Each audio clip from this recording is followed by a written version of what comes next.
யாழ் சமையல் அன்பு உள்ளங்களுக்கு இனிய இந்நேர வணக்கம். இன்றைக்கு நாங்கள் மொராசிஸ் சம்பல் செய்வோம். வாங்கோ எப்படி செய்கிறது என்ன மாதிரின்னு பார்ப்போம். பழுத்த மிளகாய், உள்ளி, வெங்காயம், உப்பு, நல்லெண்ணெய். இது கட்டாயம் நல்லெண்ணெய் தான் விடணும். இந்த மிளகாய் சூட்டை இந்த எண்ணெய் தணிக்கும். வாங்கோ இப்படி செய்கிறேன்னு பார்ப்போம். நாங்கள் அளவு சொல்கிறோன்னா இதுண்ட உள்ளி வந்து எவ்வளோ எடுக்கிறோமோ அதுண்ட முக்கால்வாசி இது எடுங்கோ. இப்போ 40 பல்லு உள்ளி எடுத்தால் இது 30 எடுங்கோ. இதுண்ட ஒரு கப் இதண்டா இது 2 கப் எடுங்கோ. இதான் இது அளவு. இப்போ நாங்கள் இது எல்லாத்தையுமே போடுவோம். போட்டு அரைக்கணும். அரைக்கல தண்ணி பச்சை தண்ணி ஒன்றும் விட்டு அரைக்கப்படாது. நல்லா வெங்காயம் விட்டோன்னா தண்ணி விட்டு அரைப்படும். அப்படி உங்களுக்கு கஷ்டமாக இருந்தால் இந்த நல்லெண்ணெயை விட்டு அரைக்கணும். இப்போ நாங்கள் இதை 2 முறிச்சிட்டு அரைச்சி கொண்டு வருவோம். காணாது கப் 2 தரம் போட்டு அரைச்சி கொண்டு வரேன். இதை அரைச்சி நல்லா பட்டு போல் வேறு வெங்காயம் இருக்கக்கூடிய தண்ணி அப்படி இல்லைன்னு சொன்னால் இந்த நல்லெண்ணெயை விட்டு அரைச்சி கொண்டு வரேன்.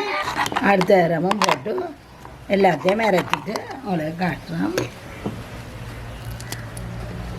இதுக்கு நல்லா பழுத்த மிளகாய் வேணும். இது எங்கட விட்டால் பழுத்த மிளகாய் வந்துச்சுன்றாலே பிள்ளைகள் உடனே இதைத்தான் செய்ய சொல்லுவேணும். இது எங்கட யாழ்ப்பாணத்து பாரம்பரிய உணவு இல்லை. இது அம்மா சம்பியாவில் கொஞ்ச நாள் இருந்தவ, அங்கே இருந்து பழகி கொண்டு வந்தவ இந்த சம்பளை. இதை பிள்ளைகள் இந்த மிளகாயை கண்டா அம்மாவை இதையே செய்யுங்கொண்டே இருப்பிடும். இது செய்கிறாண்டா கட்டாயம் நல்லெண்ணெய் செய்யுங்க. வயிற்ற சுட்டு போடும். மற்றதுகளண்டா மற்ற எண்ணெயண்டா நல்லெண்ணெய் குளிர்மையாண்டபடியாக இந்த மிளகாய்க்கு அது கணக்காக இருக்கும். இந்த முறை நாங்கள் இது 2க்கும் ஏற்ற அளவு உப்பை போட போகிறோம். ஒரு கரண்டி இதுக்கும் அந்த முதல் அரைச்சதுக்கும் சேர்த்து போட போகிறேன். வாங்கோ. இந்த இந்த இது சம்பல் இல்லை, ஒரு சட்னி மாதிரி தான் வரும். ஆனால் இதை மொராசிஸ் சம்பளம் தான் அம்மம்மாக்கள் செய்கிறது. அம்மா செய்கிறவ. இதுக்கெல்லாம் நாங்கள் கடுகோ எதுவுமே போடுறே இல்லை. இப்படியே இந்த இதுகளை தான் வலிச்சு விட போகிறோம். கவனம் கையில் தெறிக்காமல் விடணும்.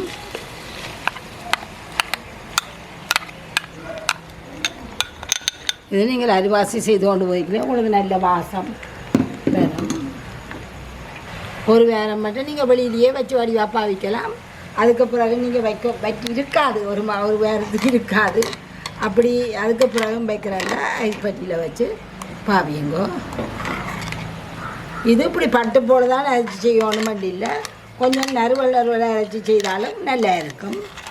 நாங்கள் போன முறை தேசிக்காய் தண்ணி போட்டிருந்தாங்க. அதில் ஒரு அன்புள்ளம் கேட்டிருந்தவன் ஏனம்மா முதல் சீனியை கரைச்சி போட்டு பேந்து புளி விடணுமென்ட்டு மகனை தவறுதலாக ஐஸ் கட்டியை கரைச்சி போட்டு சீனி போடுற மாதிரி நினைச்சு சீனி கரியாதுன்னு போட்டுட்டார். ஐஸ் கட்டிலாம் சீனி கரியாது. இது நீங்கள் தேசி புளியை புளிஞ்சு கரண்டியால் துளாவ அந்த விட்டமின் சி அழிவடைகிறாண்டு நான் வாய்ச்சேன். நான் அதுக்காகத்தான் நாங்கள் முதல் சீனியை கரைச்சி போட்டு தேசி புளியை கடைசியாக விட்டுட்டு கொடுக்குறாங்க பிள்ளைகளுக்கு. அதான் நான் அப்படித்தான் நான் பிள்ளைகளுக்கு செய்தேன். நான் அதே தான் உங்களுக்கு நான் சொன்னேன். நான் இது இப்படியே நல்லா இந்த எண்ணெயெல்லாம் இழுத்து திருப்பி எண்ணெய் கக்கத்து வாங்கும். அப்போ நாங்கள் அதை ரக்கணும். விடக்கிட அப்படியே பக்கத்து நில்லுப்போம் கிளறி கொண்டு. இப்போ இந்த இதில் நாங்கள் விட்ட எண்ணெயை முழுக்க இழுத்துறோம். மெல்லிய நெருப்பிலையை வச்சு செய்யுங்க. துவக்கத்தில் கொஞ்சம் கூட விட்டாலும் போக கொஞ்சம் குறைச்சிருங்கோ. இப்போ நான் 5 நிமிஷத்துக்கு மேலே வச்சு கிண்டிக்கொண்டே இருக்கிறேன். கிளறிக்கொண்டு பாருங்கோ. முதல் நாங்கள் கரண்டியால் கேட்குறேன்றத பாருங்கோ.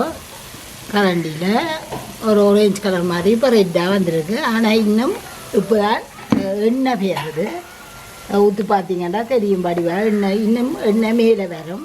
அதுக்கு பிறகு கொஞ்சம் கொஞ்சமாக வந்து கொண்டு இருக்குது. இன்னும் இந்த நேரம் நீங்கள் நல்ல மெல்லிய நெருப்பில் விடணும். இது செய்யல உங்களுக்கு அந்த காரம் மூக்கெல்லாம் கொஞ்சம் கஷ்டமாக இருக்கும். சுவாசிக்க கொஞ்சம் காரம் தெரியும். அப்படியே ஆனால் சாப்பிடுற நல்ல ருசியாக இருக்கும். காரம் உங்களுக்கு காரம் குறைவு வேணுமெண்டா மிளகாயிட்ட அளவை குறையுங்கோ. கொஞ்சமாக போட்டு சாப்பிட்டாலும் நல்லா இருக்குங்க. பாருங்கோ இப்போ எண்ணெய் வர்றதை பாருங்கோ. இன்னொரு 2 நிமிஷம் இன்னும் கொஞ்சம் மேலே வர நாங்கள் அடுப்பை நிப்பாட்ட. சரி, எண்ணெய் வந்து கொண்டு இருக்குது. இப்போ மெல்லிய நெருப்பில் விடுங்கோ, எரியா விடப்படாது. சரியான காரம், நாங்கள் இதை மிளகாண்ட அளவு கூட போட்ட வழியாக கொஞ்சம் காரம் கூடவே இருக்குது. எங்கள்கிட்ட பிள்ளைகள் நீ ஒரு கிழமைக்கு புட்டுக்கு வேறு ஒன்றும் செய்ய விடாது. நம்ம இதோடையே எடுத்து சாப்பிடுவோம். பாருங்க இன்னும் வந்து கொண்டே இருக்குது. செத்தி வேறு